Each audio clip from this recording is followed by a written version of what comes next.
Malaquias capítulo 3, versículo 6, a palavra de Deus diz assim: de fato, eu, o Senhor, não mudo. Por isso, vocês, descendentes de Jacó, não foram destruídos. Desde o tempo dos seus antepassados, vocês se desviaram dos meus decretos e não lhes obedeceram. Voltem para mim e eu voltarei para vocês, diz o Senhor dos Exércitos. Mas vocês perguntam: como voltaremos? Pode um homem roubar de Deus? Contudo, vocês estão me roubando e ainda perguntam: como é que te roubamos? Nos dízimos e nas ofertas. Vocês estão debaixo de grande maldição, porque estão me roubando, a nação toda está me roubando. Traga o dízimo todo ao depósito do templo, para que haja alimento em minha casa. Ponham-me à prova, diz o Senhor dos Exércitos, e vejam se não vou abrir as comportas dos céus e derramar sobre vocês tantas bênçãos que nem terão onde guardá-las. Impedirei que pragas devorem suas colheitas, e as videiras nos campos não perderão o seu fruto, diz o Senhor dos Exércitos.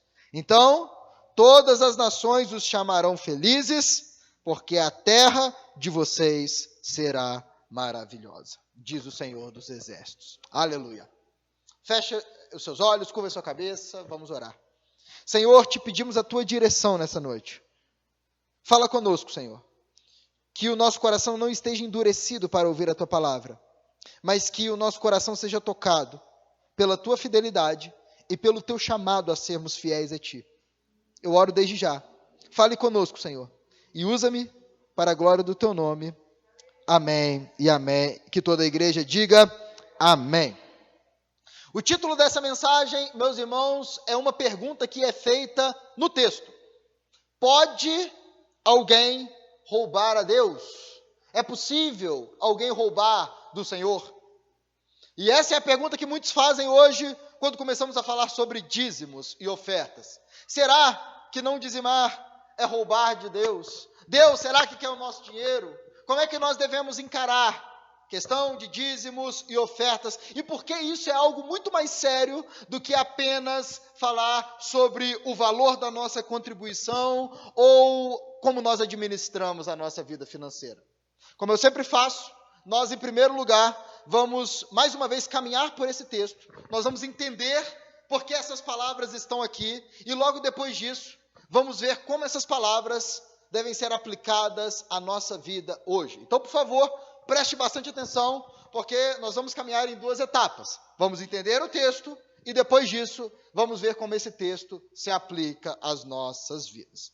Em primeiro lugar, meus irmãos, o texto começa falando da fidelidade de Deus e a infidelidade do povo de Deus.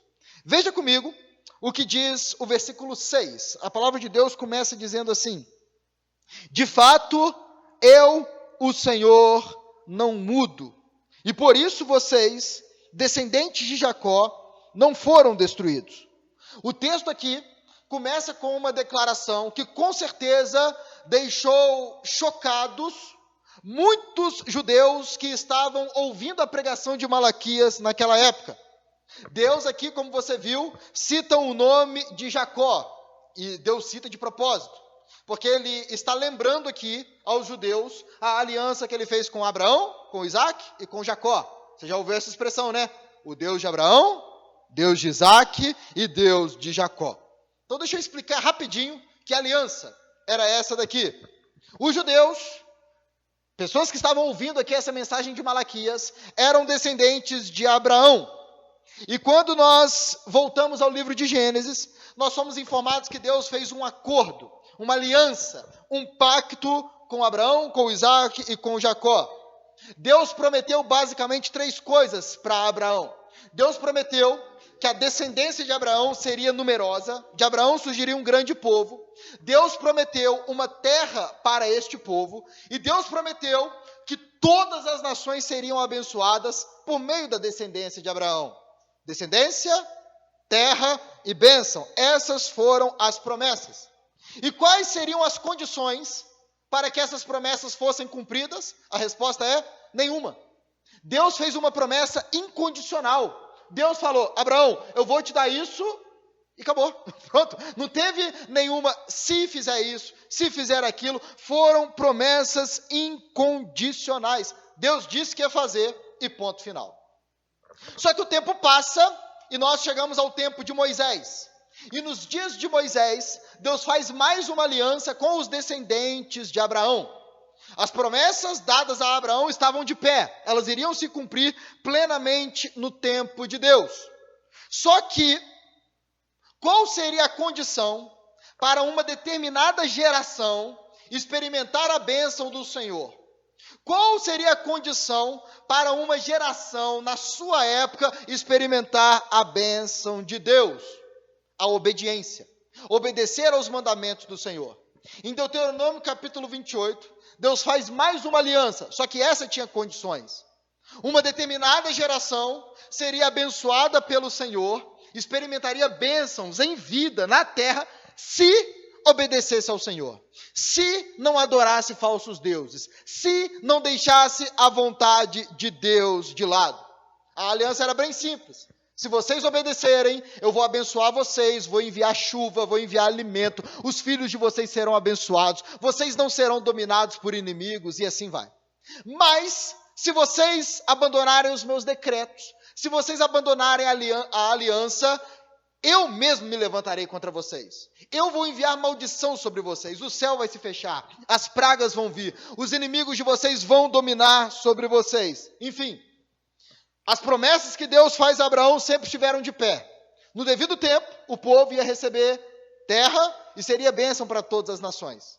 Mas o que determinava se uma geração específica iria experimentar a bênção ou a maldição do Senhor? A obediência. Se fossem obedientes, seriam abençoados. Se fossem desobedientes, estariam debaixo da maldição de Deus. E quando a gente entende isso, meus irmãos, o versículo aqui, ele fica mais claro. Deus diz aqui, eu não mudo. E Deus está dizendo isso, entendendo que a sua palavra também não muda. Céus e terra passarão, mas a minha palavra jamais passará. Foi o que disse o Senhor Jesus. Então, Deus fala, eu não mudo. O que eu falei permanece de pé. O que eu disse, eu disse. E esse é o motivo pelo qual vocês, descendentes de Jacó, ainda não foram destruídos. Em outras palavras, os descendentes, os judeus daquela época, só não tinham sido varridos do mapa, eliminados, aniquilados, por causa das promessas que Deus fez a Abraão, Isaque e Jacó. Essa nação não deixou de existir como várias outras que desobedeceram a Deus, somente por causa das promessas que Deus havia feito a Abraão, Isaque e Jacó. E a pergunta que a gente faz é, mas por quê? Por que esse povo estava a ponto de ser destruído e só não foi destruído porque Deus tinha prometido coisas lá atrás a Abraão? A resposta nós vemos aqui no começo do versículo 7. Veja aí na sua Bíblia. Desde o tempo dos seus antepassados, vocês se desviaram dos meus decretos e não os obedeceram. Meus irmãos, a história de Israel é mais marcada pela desobediência do que pela obediência. Mais marcada pela rebeldia ao Senhor do que pelo temor do Senhor. E por causa disso, é uma história marcada por juízo. Se você ler o Antigo Testamento, você vai ver que os israelitas foram dominados por outros povos. Os israelitas passaram imensas dificuldades financeiras, passaram até mesmo por fome, experimentaram secas terríveis e chegaram até mesmo a ser expulsos da terra que Deus tinha dado. Essa foi a história de Israel e os judeus na época de Malaquias não eram diferentes. Aqui Malaquias vai dizer, desde o tempo dos antepassados, vocês se desviaram, vocês abandonaram os meus decretos, vocês não estão honrando a aliança, vocês não estão obedecendo ao Senhor. E aí, Deus dá a ordem, voltem para mim, ainda no versículo 7, e eu voltarei para vocês, diz o Senhor dos Exércitos. Meus irmãos, isso deveria produzir o quê? Quebrantamento no povo de Deus, certo? Nós estamos falhando com o Senhor, nós estamos quebrando a aliança, nós estamos seguindo o mesmo caminho dos nossos antepassados. Mas por incrível que pareça, não é isso que acontece. Veja como termina o versículo 7. Mas vocês perguntam, como voltaremos? O povo olha para a própria vida e não vê nada de errado. Deus chama o povo a mudar de postura, voltem a obedecer, mas o povo pergunta para Deus, como é que nós vamos voltar para ti? Deus, no que a gente está te desobedecendo? A gente não consegue enxergar nada de errado na nossa vida. Fala para a gente, do que a gente precisa se arrepender? A gente está te desagradando, Deus? Sério mesmo? E até aqui, nós temos pregado em Malaquias, e os irmãos podem assistir as outras mensagens que estão gravadas lá no YouTube. Mas até aqui, Deus tocou em vários pontos em que o povo estava quebrando a aliança. O povo estava cultuando a Deus de qualquer maneira. O povo estava sendo infiel no matrimônio. O povo estava até mesmo questionando a santidade de Deus, falando que Deus se agradava com a maldade, enfim. E agora, o Senhor vai mostrar mais uma área da vida deles em que eles estavam quebrando a aliança, em que eles estavam desobedecendo a Deus, em que eles estavam desonrando o Senhor. E essa área, como os irmãos já sabem, é a área financeira. O versículo 8 começa com uma pergunta que é no mínimo estranha. É dito assim: pode um homem roubar de Deus? E essa é uma pergunta que quando nós pensamos sobre ela, a primeira resposta que vem à nossa mente é não. Porque como é que alguém pode roubar alguma coisa de Deus, meu irmão? Para alguém roubar algo de alguém, quem está roubando, por algum momento, tem que ter mais poderes do que a pessoa que está sendo roubada. Porque se a pessoa roubada tivesse mais poder do que o ladrão, o que ela ia fazer? Daqui você não pega, meu filho, não, né? Isso aqui é meu, você não vai roubar o que é meu, não. Uma pessoa só é roubada quando ela tem menos poder do que a outra pessoa. Meus irmãos, como é que alguém pode roubar de Deus? Ele é o Todo-Poderoso, tudo é dele, tudo pertence a ele, não existe nada que não seja do Senhor. Mas, para nossa surpresa, Deus fala aqui que aquele povo estava o roubando. O versículo 8 continua dizendo assim, vou ler do começo para que possamos acompanhar. Pode um homem roubar de Deus? Contudo, vocês estão me roubando. E o povo, quando escuta isso de Deus, volta com outra pergunta. E ainda perguntam, como é que te roubamos? E Deus responde, nos dízimos e nas ofertas. E aqui cabe, meus irmãos, uma explicação sobre o que Deus estava querendo dizer quando falava sobre dízimos e ofertas. Deus deu mandamentos ao povo de Israel. E um dos mandamentos bem claros era que o povo pegasse a 10ª parte, este é o significado da palavra dízimo, a 10ª parte, 10%, 1/10, o jeito que você preferir, mas a 10ª parte, e levasse isso como uma oferta ao tabernáculo. Por quê? Por que Deus pediu isso? A gente já vai ver. Deus pediu não, Deus ordenou. Por que Deus ordenou isso? A gente já vai ver daqui a pouco sobre isso. Mas o fato é que existia essa lei.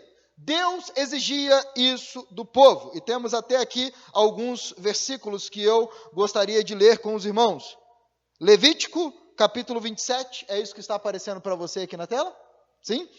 Em Levítico 27, é dito assim, todos os dízimos da terra, seja dos cereais, seja das frutas das árvores, pertencem ao Senhor. São consagrados ao Senhor.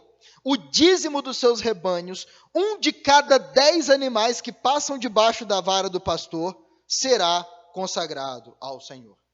Em outra ocasião, o povo estava se reorganizando nos tempos de Neemias, e Neemias capítulo 12, versículo 44, diz assim, naquela ocasião, foram designados alguns encarregados dos depósitos, onde se recebiam as contribuições gerais, os primeiros frutos e os dízimos.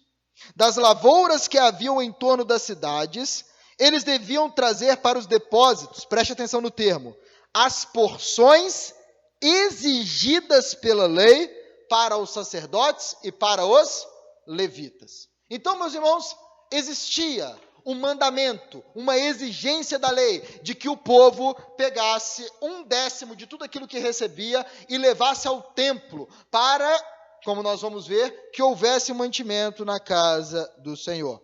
O que eu quero que você entenda aqui é que Deus trata o dízimo como algo consagrado a Ele.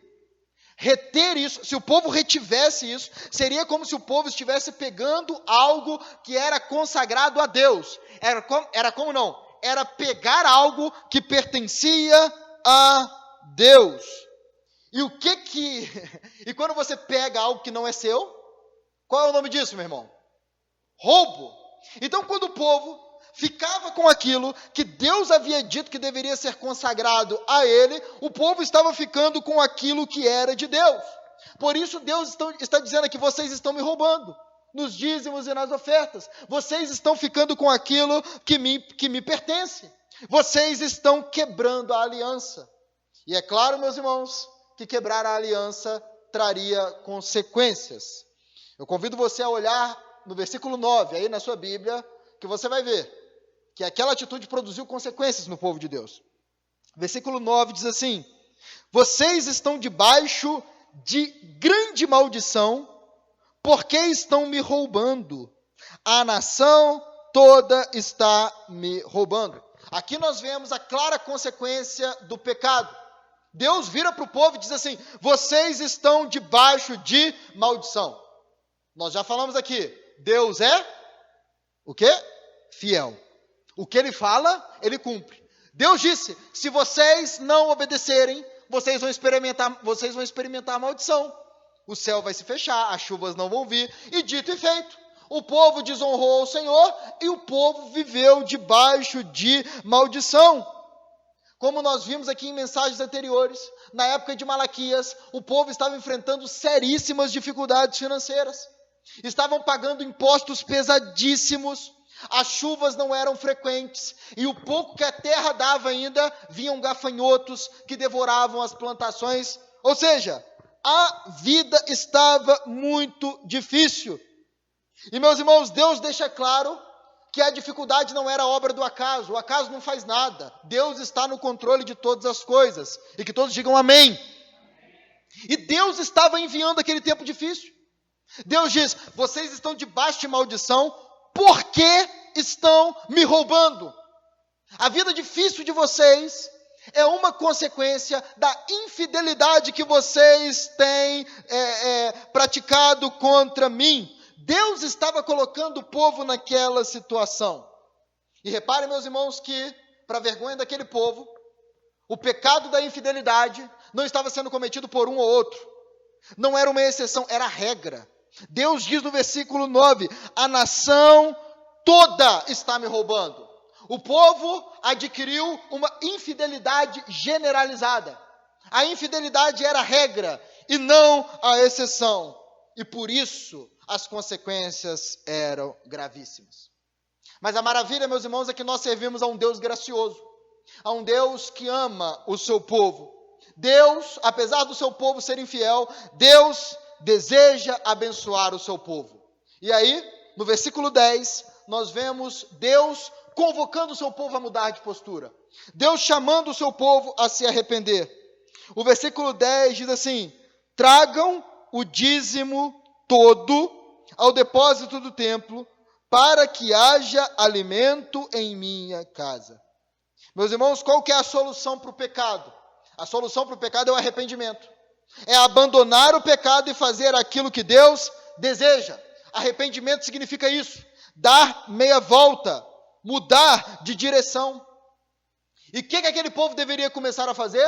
O versículo 10 é claro: tragam o dízimo todo. É interessante essa palavra todo, né?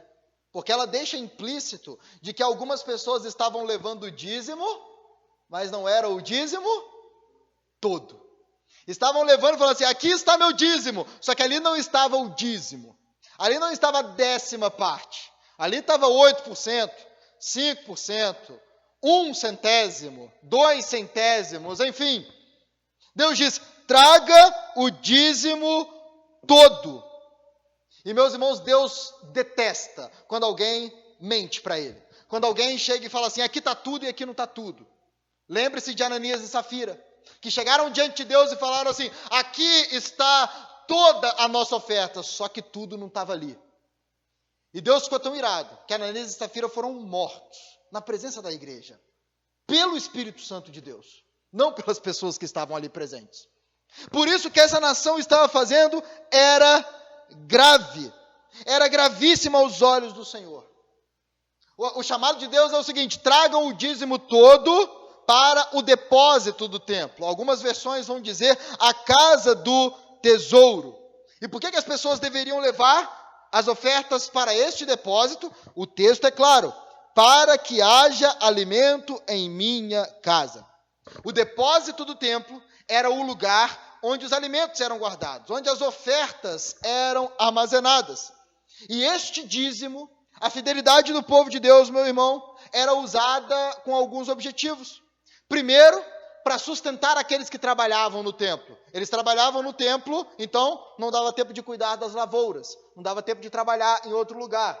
E essas pessoas deveriam ser sustentadas. Os sacerdotes deveriam ser sustentados, porque senão não tinha culto, não tinha ninguém trabalhando no templo. O culto precisava acontecer e por isso os dízimos eram essenciais. Além disso, com os dízimos, órfãos e viúvas eram socorridos. Então, quando o povo era infiel ao Senhor, um problemão era criado, porque muitas viúvas ficavam sem ter o que comer, muitos órfãos ficavam sem ter nenhum sustento, alguns levitas tinham que abandonar as suas posições, ir ganhar dinheiro para alimentar a sua família, e assim o culto ao Senhor ficava largado às traças. Então, a infidelidade do povo de Deus trazia sérios prejuízos para a nação. O culto, a liderança, os mais fracos ficavam literalmente a ver navios. E é óbvio, meu irmão, que isso não agradava a Deus. E por isso, Deus dá a ordem, abandonem a infidelidade, tragam o dízimo todo para que haja mantimento na minha casa. E convenhamos, o texto poderia terminar aqui. Deus é o Rei dos Reis, e Ele dá ordens, e Ele deve ser obedecido. Amém? Mas Deus é tão maravilhoso, meus irmãos, que Deus incentiva o povo a obedecer. O texto termina com Deus fazendo um desafio ao povo e fazendo promessas para aqueles que são fiéis. A segunda parte do versículo 10 diz assim: ponham-me à prova, diz o Senhor dos Exércitos, e vejam se eu não vou abrir as comportas dos céus e derramar sobre vocês tantas bênçãos que nem terão onde guardá-las. É como se Deus estivesse dizendo assim, vocês são infiéis, mas eu sou fiel. Eu disse, se vocês desobedecerem, vocês estarão debaixo de juízo. Mas se vocês obedecerem, a bênção vai vir sobre vocês. Então, se vocês se arrependerem de seus maus caminhos, vocês podem ter certeza que eu não falho na minha palavra. Eu irei abençoá-los. Eu irei derramar bênçãos sobre a vida de vocês. Deus está dizendo, podem me pôr à prova. Sejam fiéis e vejam se eu não vou abrir as comportas dos céus. E sabe o que é interessante aqui? É porque essa expressão é usada no dilúvio. É dito em Gênesis 7, versículo 11, que Deus abriu as comportas do céu para derramar juízo. Mas aqui está dizendo que Deus vai abrir as comportas do céu para abençoar. É como se uma represa quebrasse aquela quantidade de água gigantesca, viesse varrendo tudo. Deus estava dizendo, é nessa medida que eu irei abençoar vocês. E Deus diz assim, serão bênçãos tão numerosas que vocês nem terão onde guardá-las. As pessoas levavam os seus dízimos e o dízimo era guardado no depósito do templo. Mas Deus fala, isso é o que vocês trazem para mim. Mas o que eu vou derramar sobre vocês vai ser tão grande que nenhum dos depósitos de vocês, nem mesmo o maior deles, vai ser grande o suficiente para guardar as bênçãos que eu vou derramar sobre o meu povo. Deus promete bênçãos, Deus promete o fim das pragas. O versículo 11 diz assim, impedirei que pragas devorem suas colheitas, e as videiras nos campos não perderão o seu fruto, diz o Senhor dos Exércitos. As bênçãos seriam tão numerosas, tão maravilhosas, que seria impossível das nações ao redor não notarem como Deus era generoso com o seu povo. O versículo 12 diz assim: então todas as nações os chamarão felizes, porque a terra de vocês será maravilhosa, diz o Senhor dos exércitos. Meus irmãos, tudo isso por quê? Porque Deus é fiel. Porque Deus não falha nas suas promessas. Deus fez uma promessa para Abraão e ele iria cumprir essa promessa. Deus fez uma promessa para a nação de Israel dizendo assim: se vocês me obedecerem, se vocês forem fiéis, a terra de vocês será abençoada. Por isso, se aquela geração se arrependesse do pecado, se aquela geração voltasse a ser fiel ao Senhor, aquela geração iria experimentar a bênção do Senhor. Então, meus irmãos, nós terminamos aqui a explicação do texto. E é bem possível que, enquanto eu explicava o texto aqui, você já tenha encontrado ensinamentos valiosos para a sua vida, para a vida da igreja. Até porque o Espírito Santo, ele ministra enquanto a palavra é pregada. Ele atua nos corações enquanto a palavra de Deus é anunciada. Mas ainda assim, eu gostaria de trazer aos irmãos algumas aplicações práticas que nós podemos retirar desse texto. A primeira de todas as aplicações, meus irmãos, e eu tenho 4 aplicações aqui, vou me demorar um pouco mais nas 2 primeiras e serei mais objetivo nas 2 últimas. A primeira delas é que esse texto nos mostra que a fidelidade de Deus é a nossa segurança. A fidelidade de Deus é aquilo que nos traz segurança. O texto começa como? Começa com Deus falando ao povo o seguinte: vocês só estão vivos por causa das promessas que eu fiz a Abraão. Se não fosse a minha palavra, eu já teria destruído vocês por causa do pecado de vocês. Deus está dizendo assim: se o cumprimento das minhas promessas dependesse da obediência de vocês, vocês já teriam sido destruídos há muito tempo.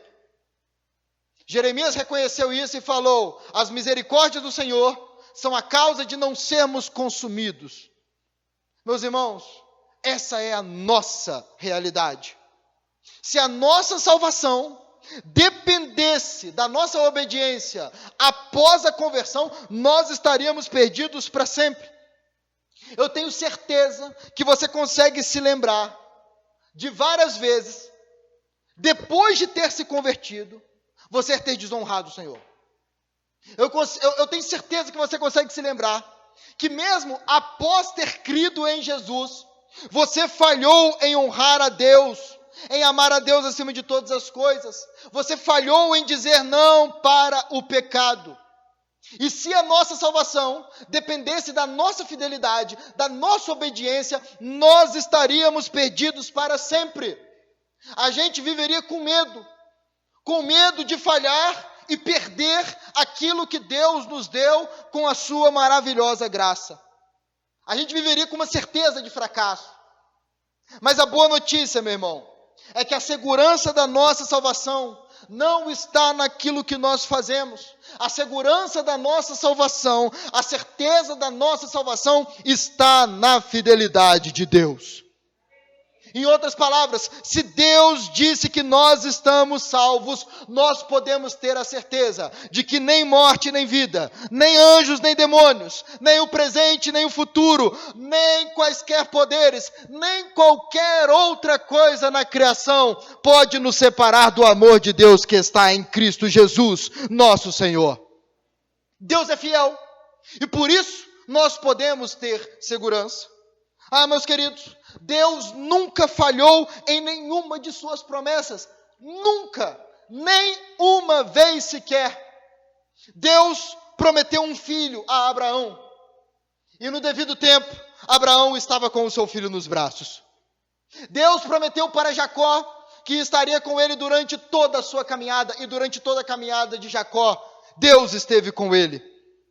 Deus prometeu tirar o povo do Egito. E no devido tempo, Deus agiu com o braço forte e o povo saiu do Egito. Deus prometeu conduzir o povo até a terra prometida e no devido tempo o povo estava habitando na terra. Deus prometeu dar vitórias a Josué sobre as nações ao redor e Jericó caiu, e Ai caiu e as demais cidades caíram, vitória foi dada a Josué. Deus prometeu dar vitória a Gideão com apenas 300 homens. E por mais incrível que pareça, Gideão derrotou um exército gigantesco com apenas 300 homens. O povo foi expulso da terra, mas Deus promete: eu vou levar vocês de volta para a terra. 70 anos se passam, meu irmão, e o povo volta para a terra. Deus prometeu o nascimento de um homem que esmagaria a cabeça da serpente. Deus prometeu a vinda do Salvador. Ele prometeu que viria um descendente de Davi que reinaria para todo sempre. E no devido tempo, ou melhor, na plenitude dos tempos, na cidade de Belém, nasceu um menino que tinha um nome que significa Salvador. E quando ele nasceu, homens vieram de uma longa distância, trazendo a ele grandes presentes. Por quê? Porque ficaram sabendo que nasceu o descendente de Davi. E anos mais tarde, este menino se tornou o homem que no deserto, na cruz, no trono, esmagou a cabeça da serpente. Este é Jesus Cristo, o Filho do Deus vivo, o Rei dos reis e o Senhor dos senhores. E pelo fato de Jesus ser Deus, Ele faz promessas, e nenhuma dessas promessas falha. Ele prometeu que ressuscitaria no terceiro dia, e na manhã de domingo o sepulcro estava vazio. Ele prometeu que enviaria o Espírito Santo, e na festa de Pentecostes o Espírito Santo veio sobre a igreja. Ele prometeu que vai voltar, e chegará o dia em que nós veremos o Filho do Homem vindo sobre as nuvens dos céus com poder e glória. Entenda isso, meu irmão, Deus nunca falhou. E essa é a base da minha confiança e da sua confiança. Se Deus diz que nós somos filhos dele, então nós podemos ter plena certeza que somos filhos de Deus. Se Deus diz que somos herdeiros, se Deus diz que somos amigos, então nós somos herdeiros e amigos.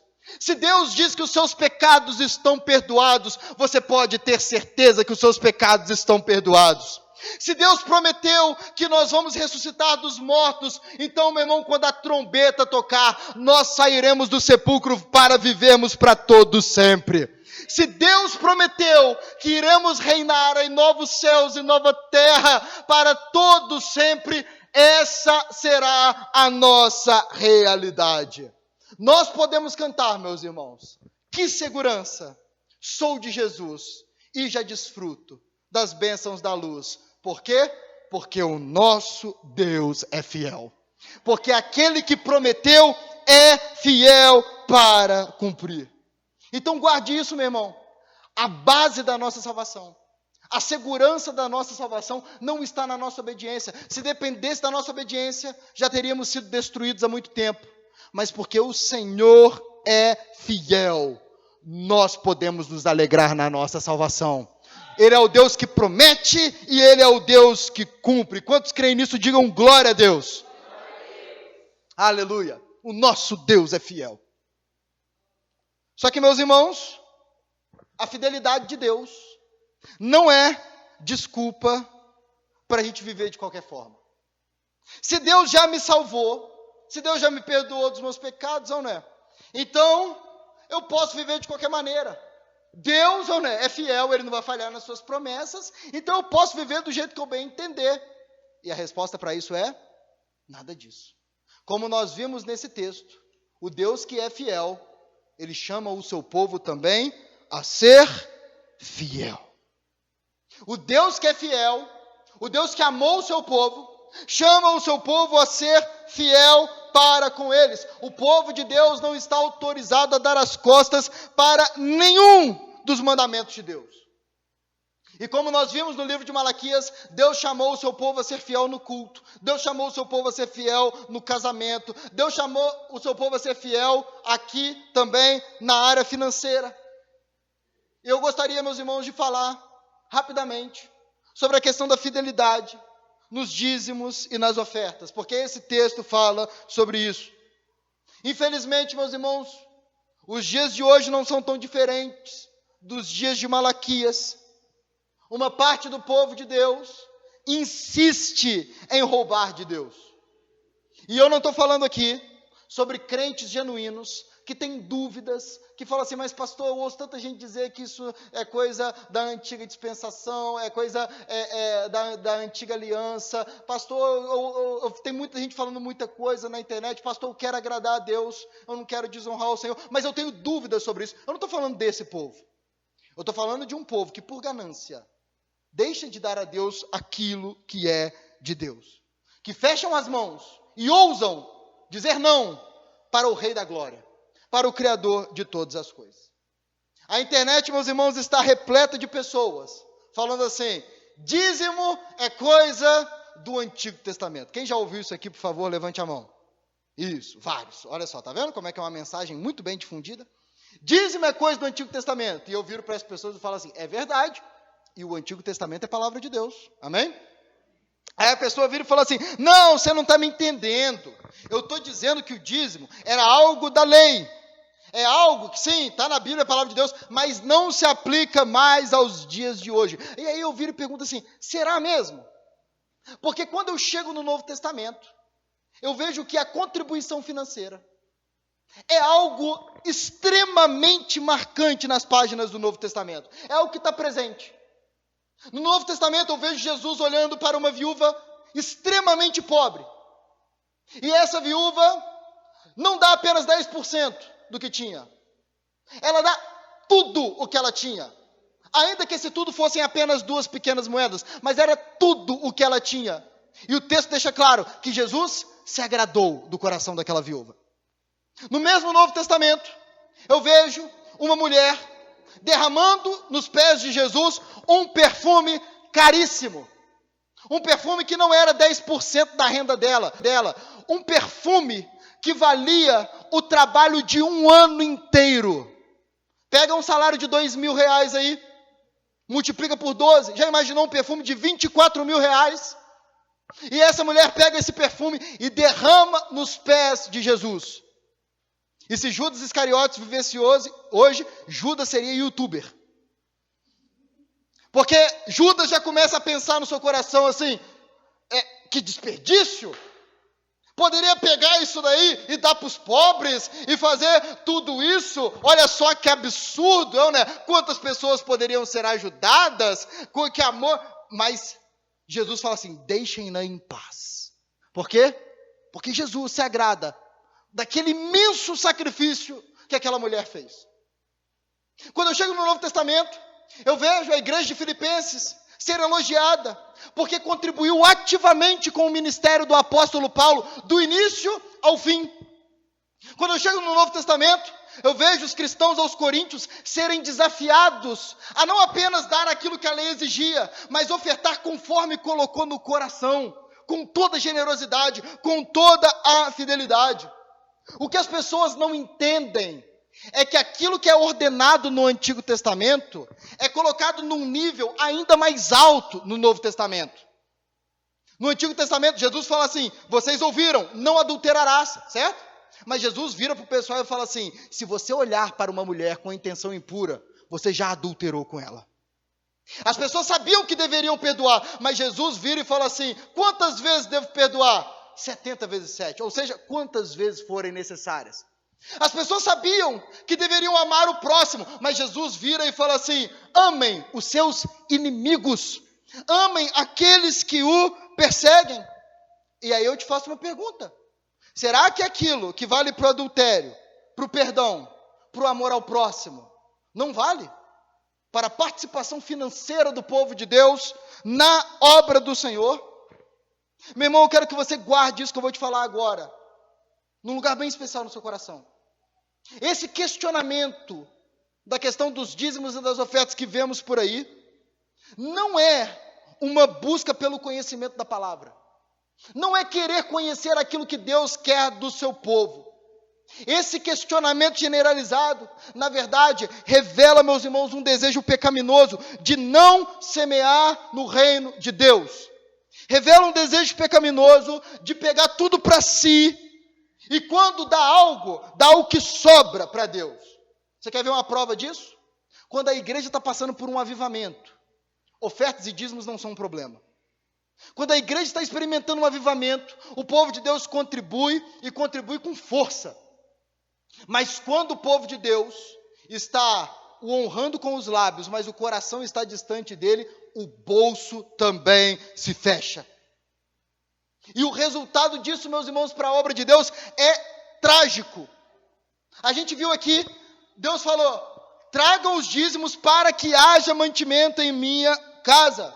Com os dízimos, o trabalho no templo continuaria, o culto seria realizado, os mais frágeis seriam socorridos. A missão daquele povo era contribuir ativamente para que o culto a Deus não parasse, para que a adoração ao Senhor não fosse interrompida. Mas, meus irmãos, aquela era a missão daquele povo.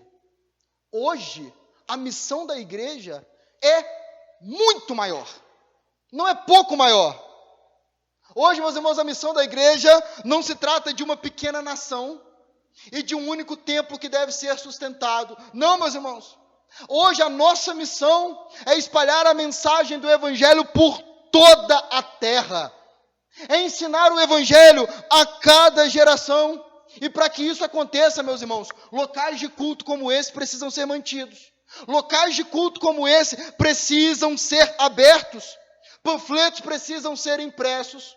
Aqueles que ministram a palavra precisam ser sustentados. Missionários devem ser enviados e sustentados. Professores devem ser preparados. Enfim, a obra é gigantesca.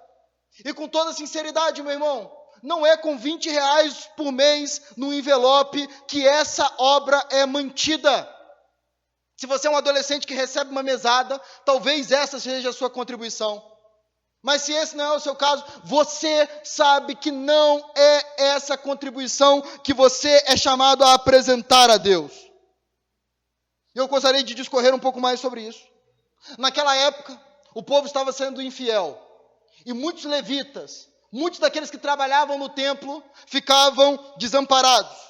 Hoje, tem muitas igrejas que estão deixando os seus pastores desamparados. E aí o pastor precisa sustentar a sua casa. E o pastor vai fazer o quê? O pastor não vai deixar a família dele passar fome. O pastor vai trabalhar. O pastor vai correr atrás para dar sustento para a sua família. E isso, meus irmãos, traz um fardo pesadíssimo ao pastor. Porque o pastor trabalha 8 horas por dia, ele cuida da sua casa, ele educa os seus filhos, e no tempo que sobra, ele precisa preparar mensagens, preparar estudos, orar, aconselhar pessoas, visitar enfermos, e a lista só continua. Precisa administrar a igreja, pensar os ministérios da igreja, enfim.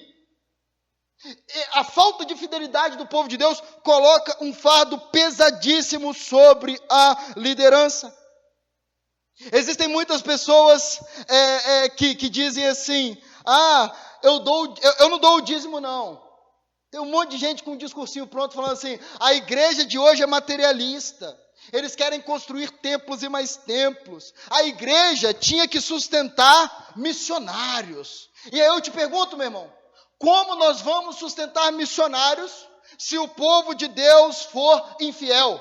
Aí a pessoa espiritualiza e fala assim: não, mas nada é mais poderoso do que a oração. Meu irmão, você acha que aquele que é infiel a ponto de não contribuir vai perseverar em oração pelo missionário? Ah, meu querido, é muito mais fácil dizimar do que perseverar em oração pela vida dos nossos missionários. Então, as pessoas têm muitos argumentos. São vários argumentos, meus irmãos. As pessoas têm muitas desculpas. As pessoas têm várias justificativas para não serem fiéis ao Senhor. Mas a verdade, meus irmãos, é que quando o coração está endurecido, a verdade pode estar bem diante dos nossos olhos, e mesmo assim ela vai ser recusada. As pessoas falam assim: eu não gostei como o dízimo foi aplicado na igreja, e como se Deus tivesse chamado o crente a ser fiscal do dízimo, não é? E não dizimar. Ah, pastor, quer saber de uma coisa? A igreja é rica. A igreja não precisa do meu dízimo. Meu irmão, quando você fala isso é porque você não entendeu o tamanho do trabalho que a igreja do Senhor tem a fazer neste mundo. Alguns falam assim: eu ganho muito, Metade do dízimo já ajuda. O outro fala assim, eu ganho pouco, meu dízimo não faz diferença nenhuma na igreja. Enfim, as pessoas têm várias desculpas para não serem fiéis ao Senhor. Mas talvez a maior delas é a seguinte desculpa: ah, pastor, o que eu ganho não sobra. Eu estou apertado. Meus irmãos, e essa frase me dói na alma. Essa frase me dói na alma. Porque o que nós apresentamos ao Senhor, meu irmão, não é sobra. O que nós apresentamos ao Senhor não é aquilo que resta. Dízimo é primícia. São os primeiros frutos, são as primeiras crias do rebanho. É o primeiro compromisso do nosso mês. Antigamente as pessoas davam sobras para os animais da casa, né? Para o cachorro, para o gato e tal. Hoje a pessoa compra ração prêmio, ultra pet para o cachorro e fala assim, não, para o Senhor não dá. Eu estou apertado. Meu irmão, que ofensa! Que ofensa! É assim que nós tratamos o Rei da Glória? É assim que nós honramos ao Senhor? E aqui nós chegamos ao cerne da questão. A falta de fidelidade a Deus revela um coração que não ama o reino de Deus. A falta de fidelidade a Deus revela um coração que não ama o reino de Deus. E quem fala isso é o próprio Jesus. Jesus, em Mateus capítulo 6, versículo 21, diz o seguinte: pois onde estiver o seu tesouro, ali também estará o seu coração. Você quer saber onde está o seu coração, meu irmão? É só olhar onde está o seu tesouro. Você quer saber onde está o seu coração? Não analise as suas palavras. Analise onde está o seu tesouro. Eu quero fazer algumas perguntas para a igreja. Será, meu irmão, que está certo a gente investir mais dinheiro em cosmético do que no reino de Deus? Será que está certo, meu irmão, a gente gastar mais dos nossos recursos com a bicicleta do passeio do fim de semana do que com o reino de Deus? Será, meu irmão, que está certo a gente gastar mais com o pet do que com o reino de Deus? Ah, pastor, mas você está falando isso aí, pastor, eu não gasto com essas coisas, pastor, eu estou lutando para pagar as minhas contas. E aí eu te pergunto, quando as coisas estão difíceis, a primeira coisa que você vai cortar é a sua adoração ao Senhor? Não é um plano de internet mais barato?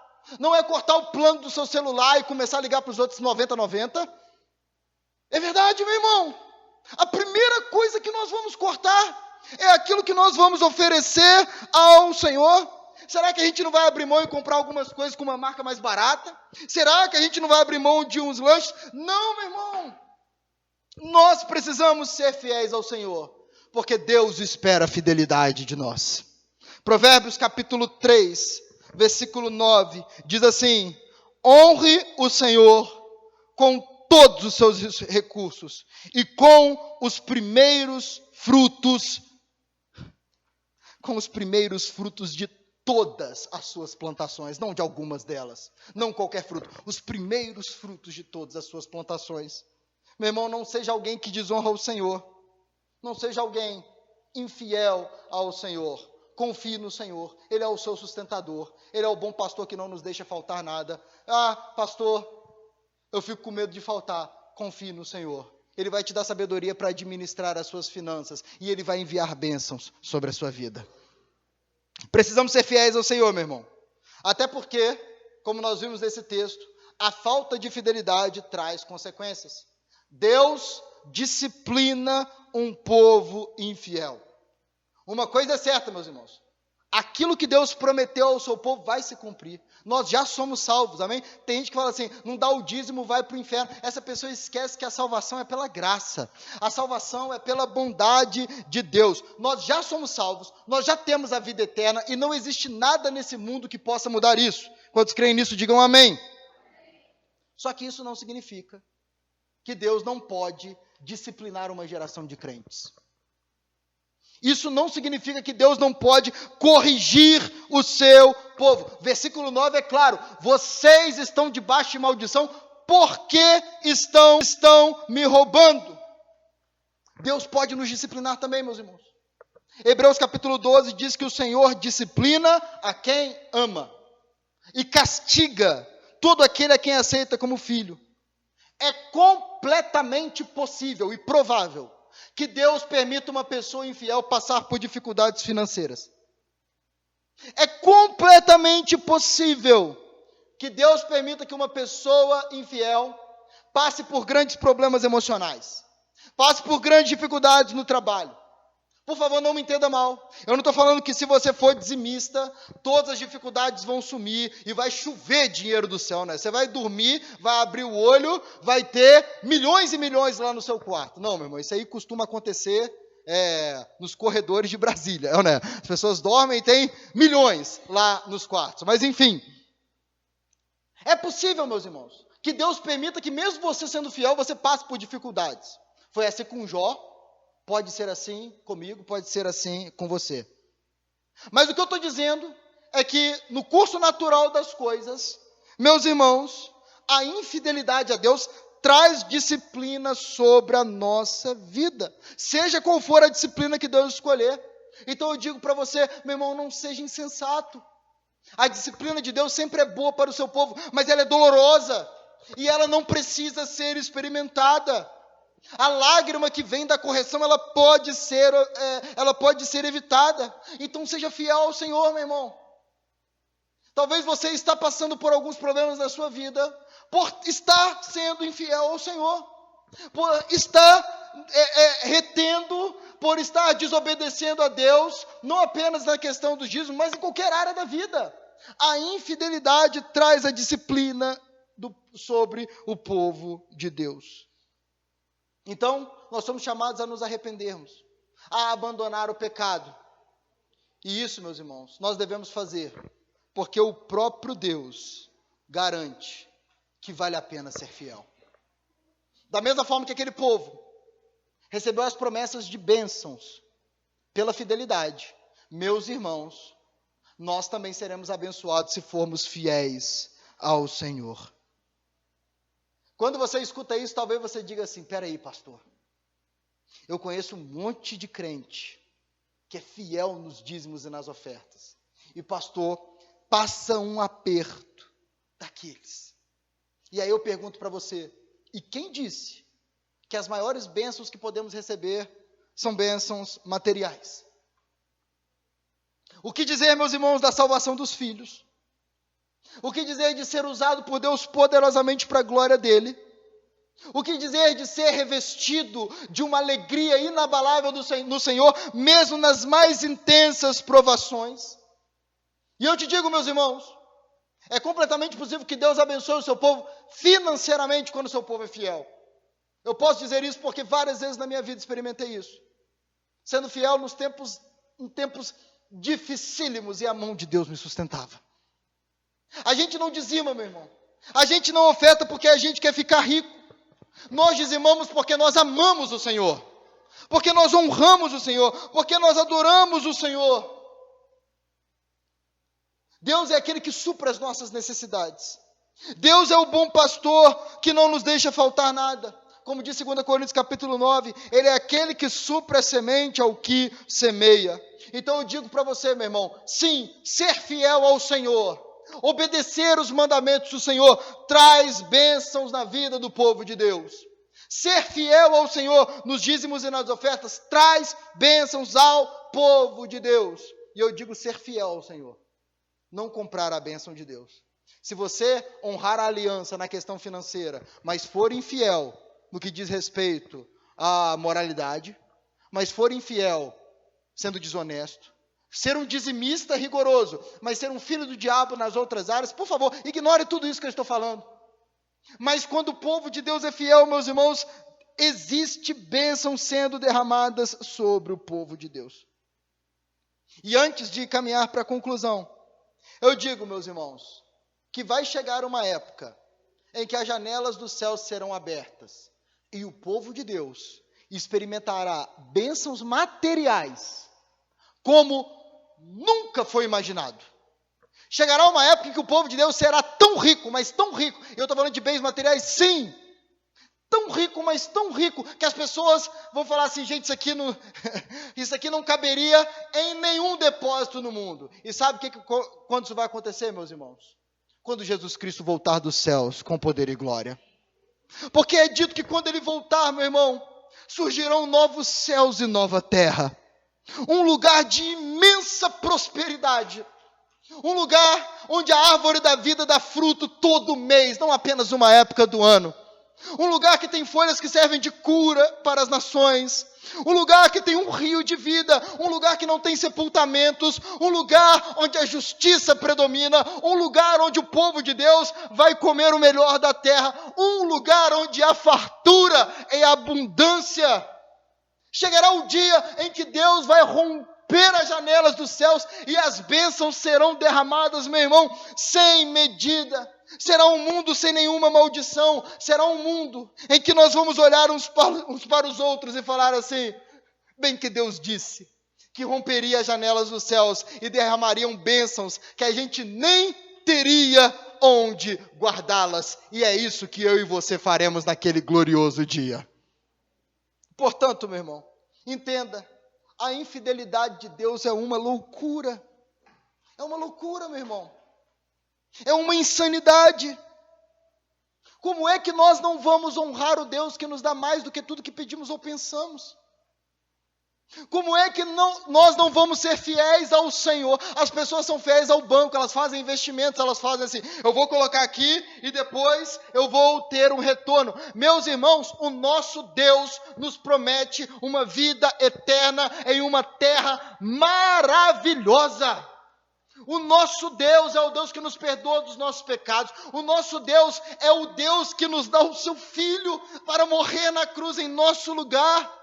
Como nós seremos loucos de negar a Ele o que lhe é devido? Ah, meu irmão, não seja tolo, não seja insensato.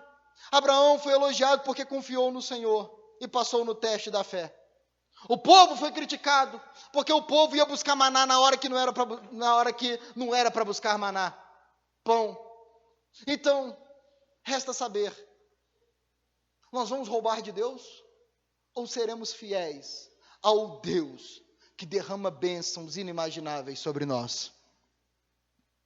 Ou seremos fiéis ao Deus que cumpre cada uma das suas promessas, que forma um grande povo, que vai habitar em uma grande terra e que experimenta da bênção que alcançam homens e mulheres de toda tribo, língua e nação?